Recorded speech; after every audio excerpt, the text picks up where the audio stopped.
about. You're fine. Jamae, you didn't miss anything. Today we are on Unit 5, Lesson 3, Application of Initial Value. Application in math typically means word problems. It means looking at real world sort of scenarios or situations and applying what you know. Initial value, you remember, is the same as y-intercept. We studied that last week, and we're going to review that a little bit before we get into the actual problems. Our essential question is, how does the initial value of a linear function relate to real world situations? Here's your thought for the day. You can read that. So let's read this. Many real world situations can be modeled by linear functions. Thank you, Shimei. For each given situation, find the rate of change or the slope and the initial value or the y-intercept, which means the same thing, to interpret the situation.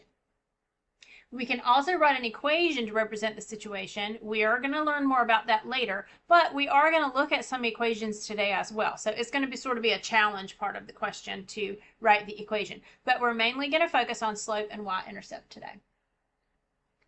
All right, so this is just more of an informational slide right here. And we're going to look at it. We're going to talk about it a little bit, but it's not an actual problem. It's just more of a a review, basically. All right, so this graph, it shows a situation where Hunter is at the movie theater and he buys a box of sweet tarts. And the number of sweet tarts that he has left in the box is what's shown in this graph. So as the time goes by, as the minutes go by, the number of sweet tarts that he has left, it goes down, right? Because he's eating them. And that's why we have a negative slope here, first of all. If you recall, though, from lesson 1 last week, the initial value on a graph is the same as the y-intercept. And it is the y value where x equals 0. So here's 0 right here. That is 0 minutes. So we got 0, 2, 4, 6, 8, whatever, minutes. And then we've got the number of sweet tarts that are in the box. So at 0 minutes, there were 20 sweet tarts in the box. And the ordered pair for this is 0, 20. And what those stand for is 0 minutes, 20 sweet tarts, right? So as you go down this x-axis and the minutes go by, you see how the sweet tarts go down. So he has 18 sweet tarts at 4 minutes. That's how many are left. He eats really slow. That's how many are left in the box. He has 16 sweet tarts at 8 minutes, and so on. So remember that the initial value is the number of sweet tarts in the box before he started eating. Notice the initial value is where x, the time spent eating, is 0. The number of sweet tarts at 0 time is 20, and that's the initial value. So that was I just wanted to remind you that on a graph, it's the starting point. The initial value, or the y-intercept, is where the graph starts. All right, and this is tables right here. So this says in New York City, the cost to take a taxi can be represented with the table shown here. And we have a table on the left and we have a table on the right, but they actually are the same table. Recall on the left from Unit 5, Lesson 2, that the initial value in a table is the y value where x equals 0. And I've highlighted that in the same color as that box. In the table to the left, the initial value, or the y-intercept, is $2.85 because x equals 0 right there. Y equals 2.85 or $2.85. So that is the y-intercept. On the right, the one in green, the one that I kind of marked in green and have the green arrow pointing to it. Well, what I did was I took the same table and I just took out the first 2 rows, so that just to remind you that if you don't have an x equals 0 row, then what you can do is you can extend the rows. So we're counting by 5s here, 15, 10, and then 5, and then 0. So we extended it. Right here, we're $9.60, $7.35, $5.10, $2.85. So we still get to the point where we have x equals 0 and y equals something. Y equals $2.85 in that one as well. Y is changing by $2.25, and x is changing by $5. So there again, the initial value is $2.85. So again, that was just sort of an informational review slide. Let's look at some problems. We'll do some problems together. So we're going to read all these words, and then we're going to look at the graph and figure this stuff out, okay? This says Zara owns an online fashion boutique. She launched a promotion So you guys look at social media, probably Instagram, TikTok, Facebook, or whatever. So this person who sells stuff, right, launched a promotion where her followers who tag a friend could be entered into a giveaway. So this linear relationship between the number of hours since she started the promotion and the number of followers that she had can be shown in the graph. So at 0 hours, how many followers did she have? How many followers did she have when she started the promo? 300. Yes, that is right here.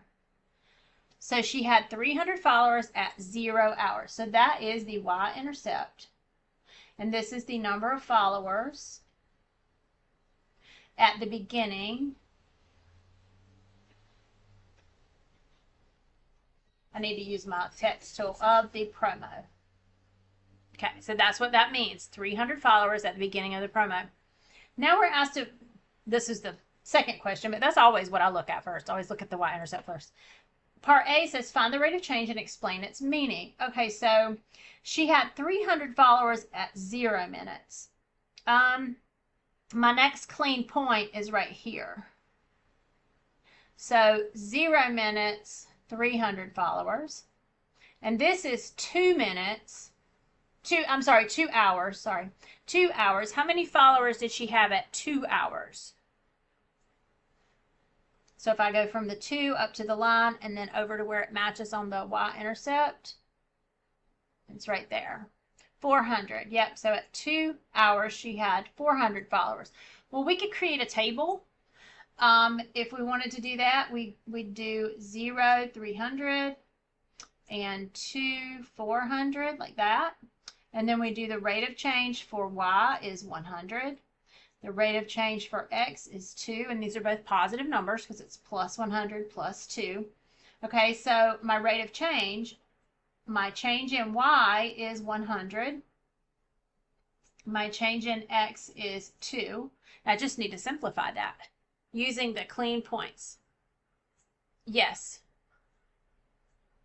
The reason I didn't use the one at 1, and I'll make this bigger so you can see what I'm talking about, is because it's not a clean point.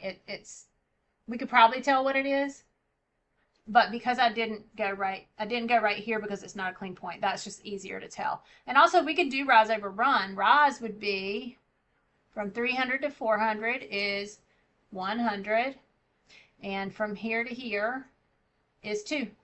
So we'd still get the same thing. We'd still get 100 over 2. So our slope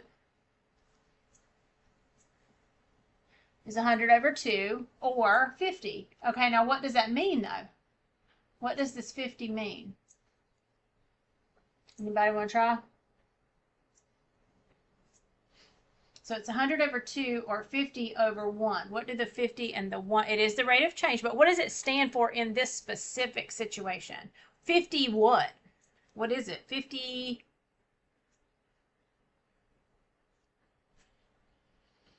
Is it $50?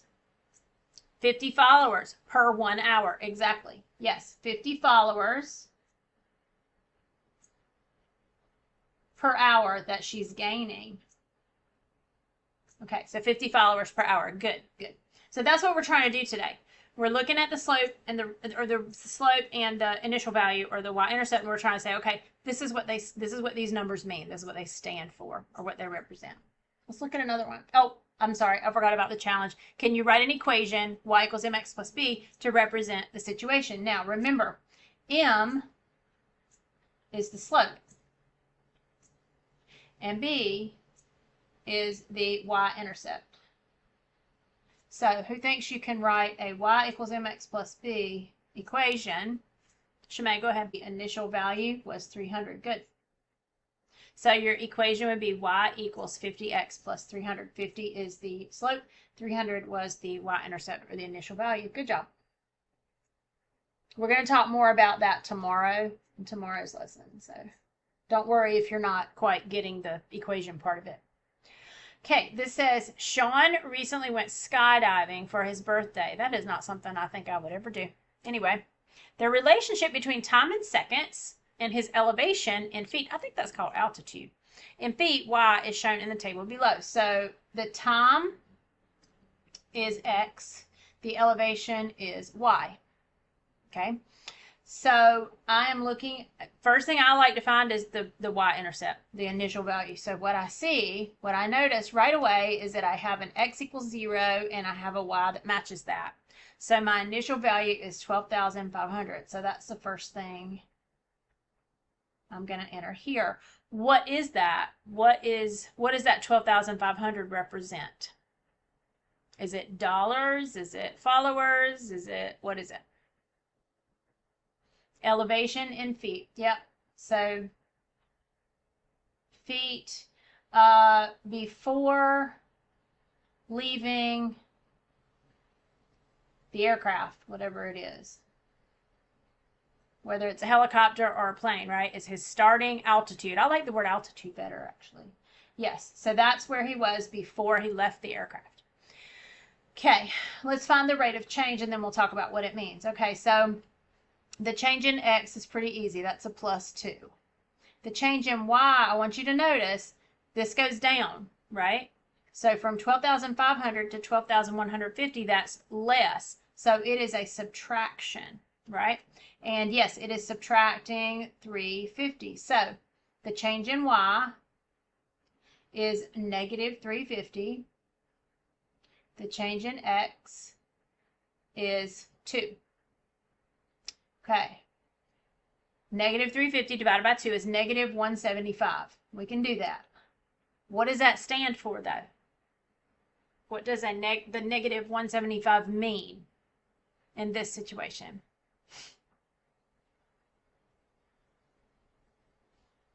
So it's negative 175 over 1.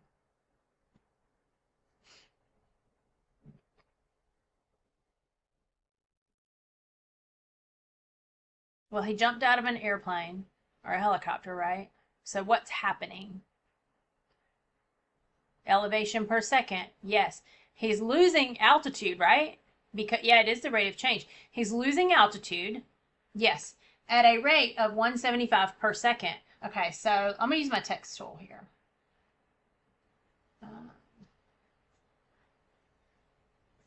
Let's see. How do I want to say this?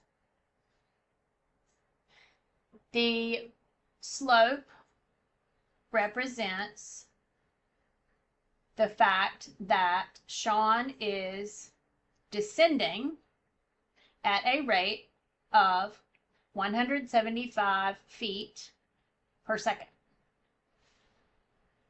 That was a lot to say, but then we can do that. All right, there it is.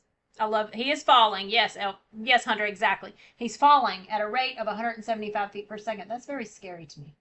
All right, how about an equation? This is the last one that's going to ask for an equation. Does anybody want to try the equation? Y equals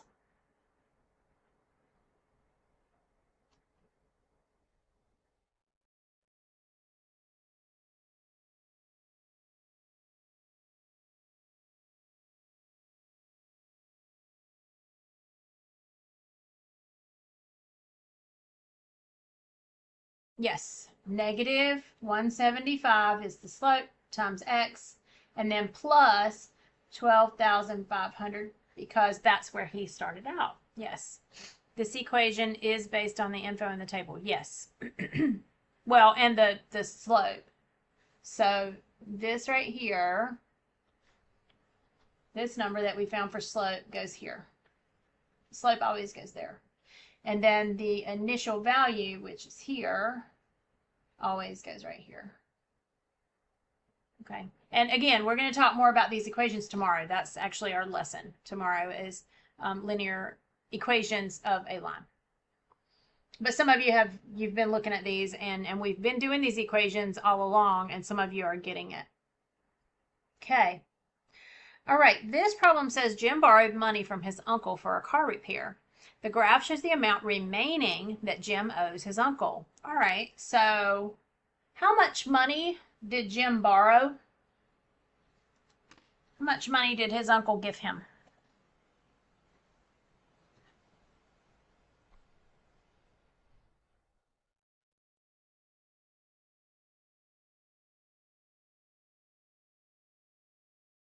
Anybody else want to try? Shimei says 700. Anybody agree? How much money did he borrow? Yes, and you're correct. $700 is right here. It's the initial value, which means that's the amount he borrowed. Yes. The initial value is 700, and that's the amount borrowed. So that's the amount he had to pay back. Okay, why is the rate of change negative?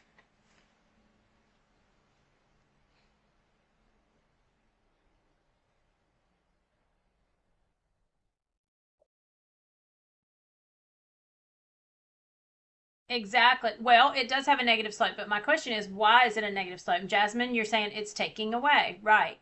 The amount that, not the amount needed, but the amount that he has left to pay off. Right, he's making car payments, isn't he, basically? So he's making a car payment, and the reason that the slope is negative is because it is showing the amount he has left to pay. So if you borrow money, like my husband bought a new car recently, and the amount that he owed on the car showed in our bank account. As he makes those payments, that amount is going to decrease, right? Because he's making payments. So the rate of change slope is negative because the amount owed, the amount that he still owes, decreases. What is his car payment or his loan payment? What's his payment per month? Who can find it without me marking anything?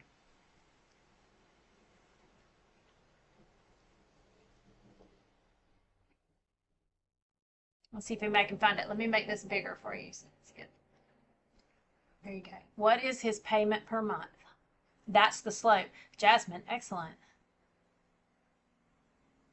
Jasmine says 75. Does anybody agree?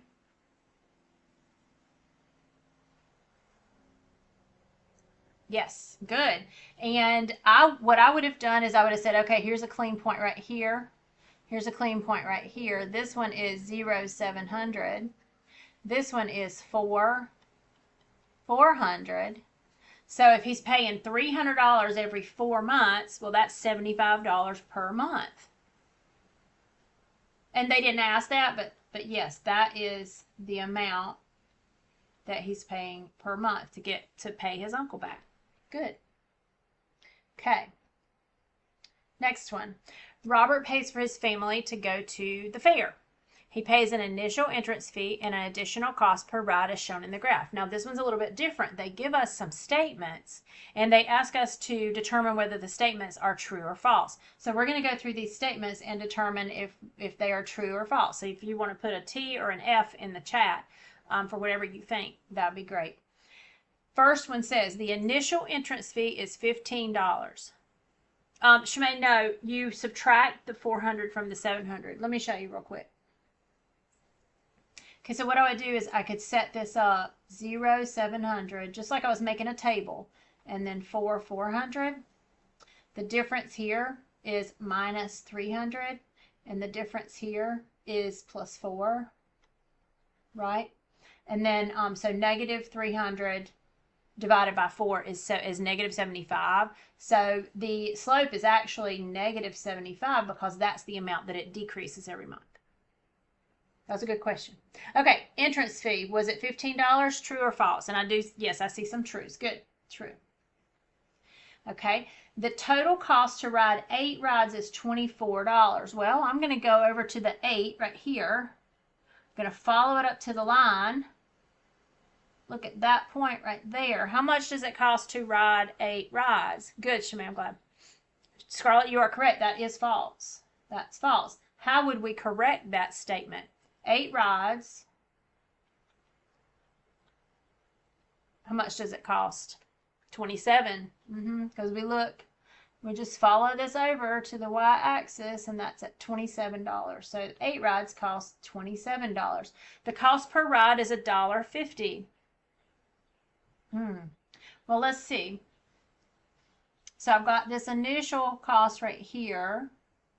And then I've got another clean point right here. So I could do those. I can do the rise over run, or I can do a table, either way.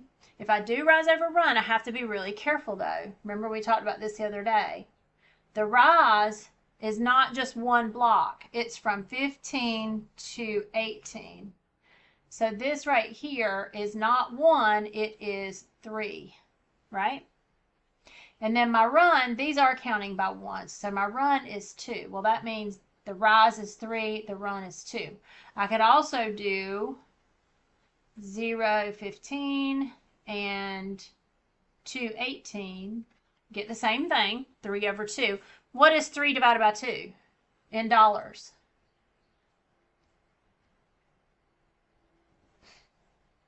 It was 3 divided by 2. Yeah, it is $1.50. So this would be a true statement also. So it looks like there was just one false statement that we needed to look at. So $1.50 is the cost per ride. That's the slope. Okay. All right. This one is about an aquarium. Let me see. Make that a little bit smaller there for a minute. Hannah works in an aquarium. She needs to drain the seahorse tank for cleaning. The gallons of water in the tank based on the number of minutes it has been draining is shown in the table below. So understand, the gallons is the gallons that remain in the tank. So it's the gallons that are left in the tank. So the first thing I notice is I do notice the initial value is pretty easy to see. And that is right here because there is an x equals 0. So this is x and this is y. Well, there's an x equals 0. So the initial value is 60 gallons. Well, I've got that statement right here. The tank initially contained 60 gallons. That's true. Yep, definitely. Okay. The aquarium drains at a rate of 2.5 gallons per minute. I'll get to that in a second. And then after 8 minutes, 40 gallons have been drained from the tank. All right, so let's look at the first statement. It drains at a rate. Now, drains would be a negative. This is going to be a negative slope. Okay. Well, we can look at our table here and we can do the rate of change. 60 to 50 is minus 10. 0 to 4 is plus 4, right? Change in y. Change in y is negative 10. The change in x is 4. Okay, what is negative 10 divided by 4? Use a calculator if you need to. Think about $10 divided by 4 or $1 divided by 4 even. Yes, negative 2.5. Okay, it doesn't have a negative right here, but it's saying drains, which would be a negative. So it does drain at a rate of 2.5 gallons per minute. So that is true. I'm thinking this one's going to be false. Let's check it out. So what they're saying is after 8 minutes, 40 gallons have been drained from the tank. It's false. It's false. I want y'all to tell me why. This is a false statement, and we're going to fix it. Not because a 40 isn't negative. Anybody have an idea? Think about what the Y part of the table represents. Kelly, yes, it shows how many are left, not how many have been drained, right? So the 40 represents how many gallons are left in the tank, not how many they've taken out, but how many are still there, right?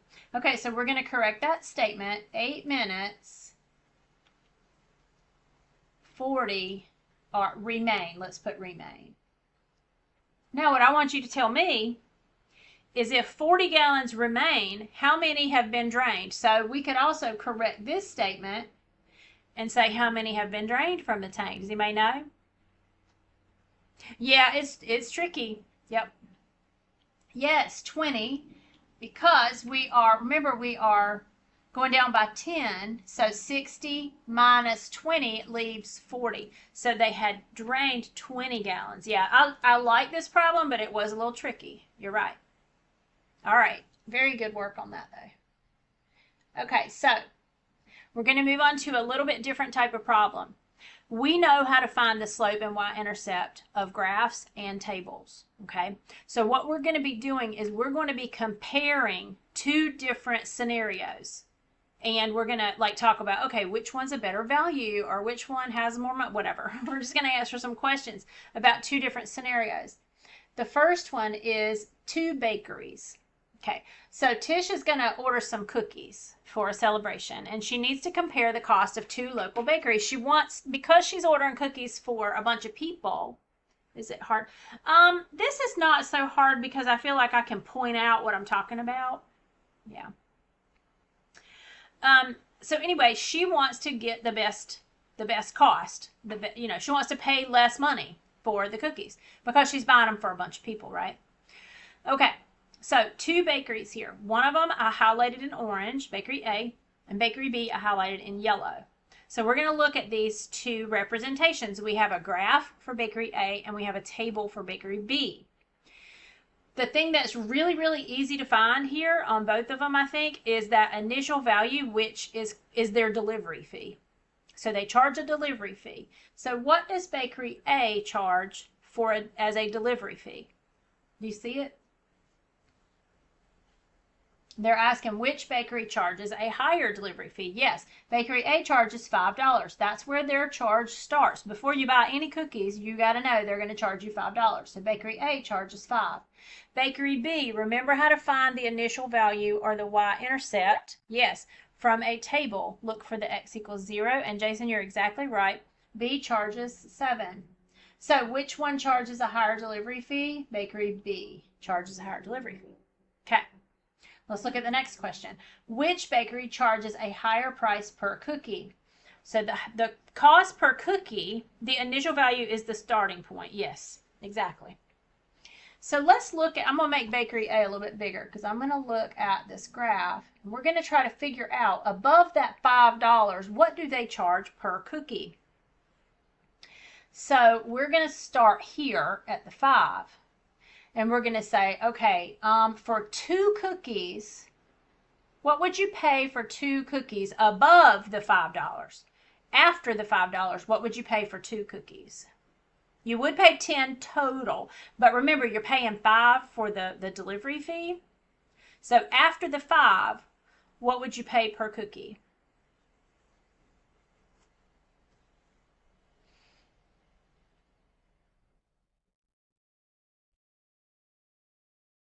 Not 15. So once I've paid this $5, right? I'm going to go from 5 to 10 for 2 cookies. Okay? So what is the difference between 5 and 10?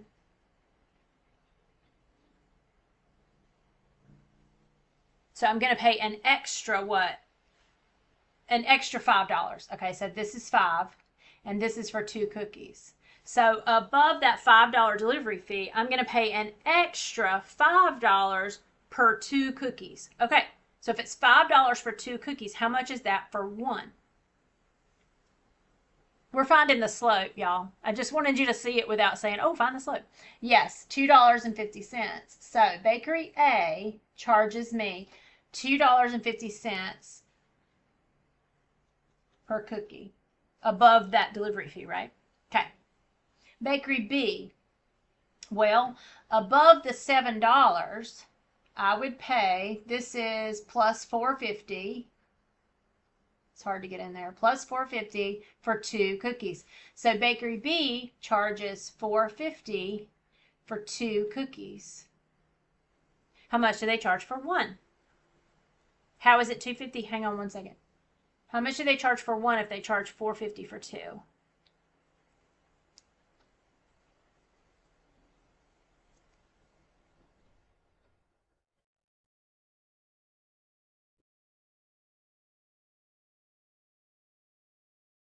$4.50 divided by 2. That's right. What is that?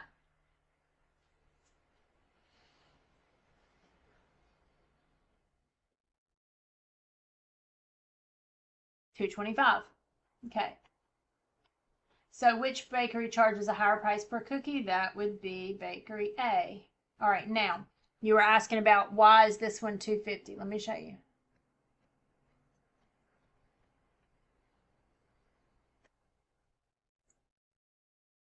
So we paid a total of $10 for 2 cookies, right?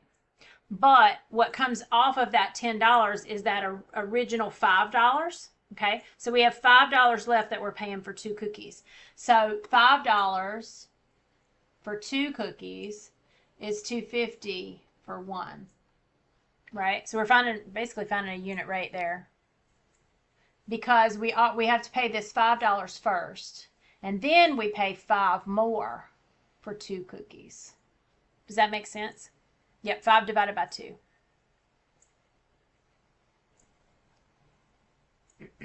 Okay, this one's going to, I think it might be a little bit tricky, but we can do it. Without using an equation, we're going to determine which bakery is cheaper for a dozen cookies. Okay, how many is a dozen, first of all? Let me get a pink. A dozen is 12. So a dozen cookies is 12 cookies. Okay, so knowing what bakery A charges for one cookie, if we multiply 12 times the $2.50, that will give us the cost for 12, but we also have to add on the delivery fee, right? So 12 times $2.50 plus the $5. If somebody gets that, you put it in a calculator. 12 times $2.50, and then add on the delivery fee. Got 35. Good. Yes, 35. Okay. Knowing that bakery B charges $2.25 per cookie, we need to multiply 12 times $2.25 and then add on their delivery fee, which was 7. So if somebody can put that in a calculator and tell me what you get. 34. Yes, good. So it was 27 plus 7, and what was this? 30 plus 5. Okay, so which one is a better deal? Not by much, but it's still a better deal. She would pay less. Bakery A or B?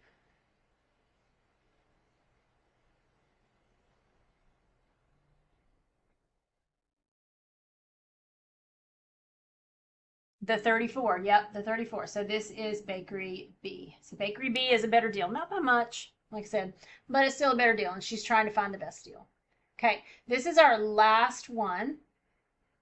And by the way, if you came in later, I gave everybody credit for the CYK because there was one question in there that you need to know a little bit more about equations to solve it, in my opinion. So I just gave you credit so you don't even have to do it. So this is all you have to do on this lesson. All right, so we have a bank account, a savings account.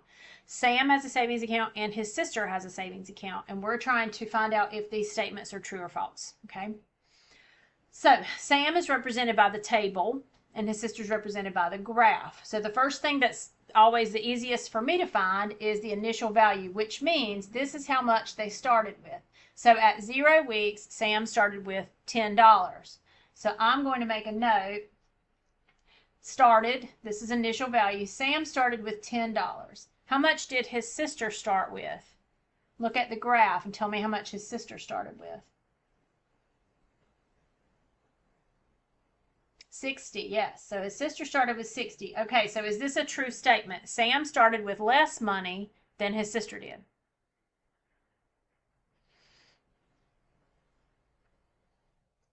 That is a true statement, so I'm going to put a T right here. Okay, let's look at the last question, and then we'll go up here and look at the first one. The last statement says, after 4 weeks, Sam's sister will have $30 less in her account than Sam. All right, so let's look at what they would have.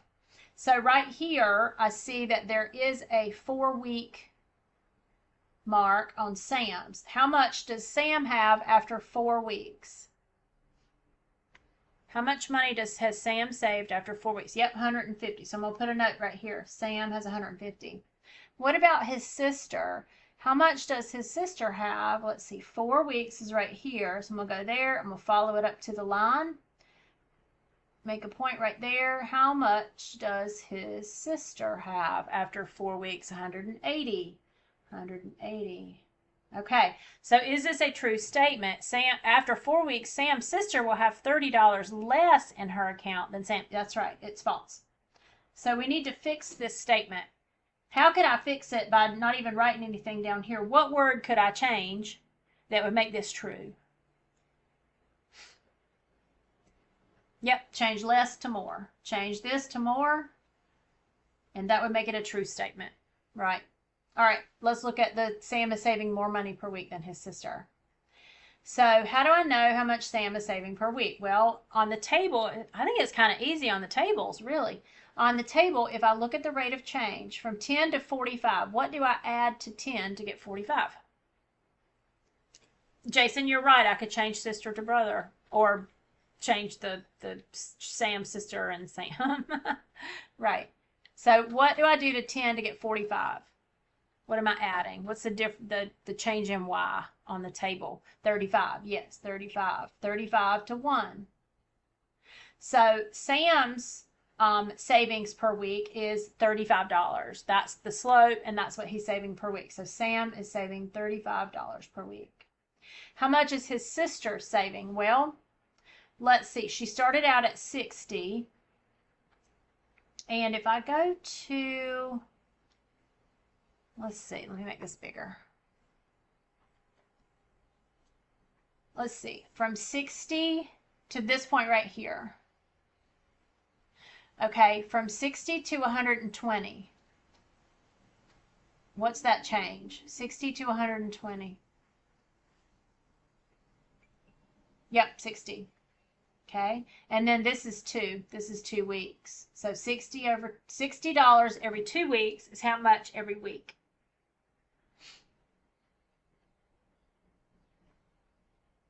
$30.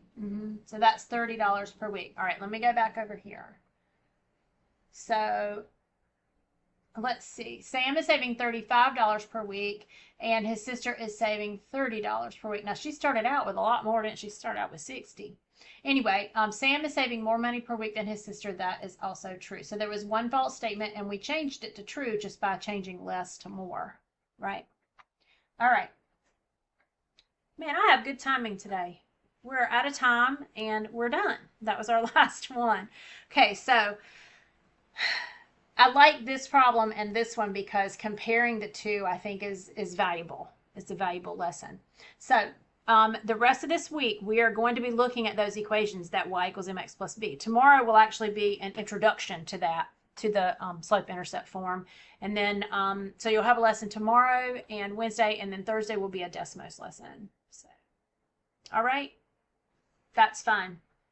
And I'm going to, I need to stop this recording, and I will edit this recording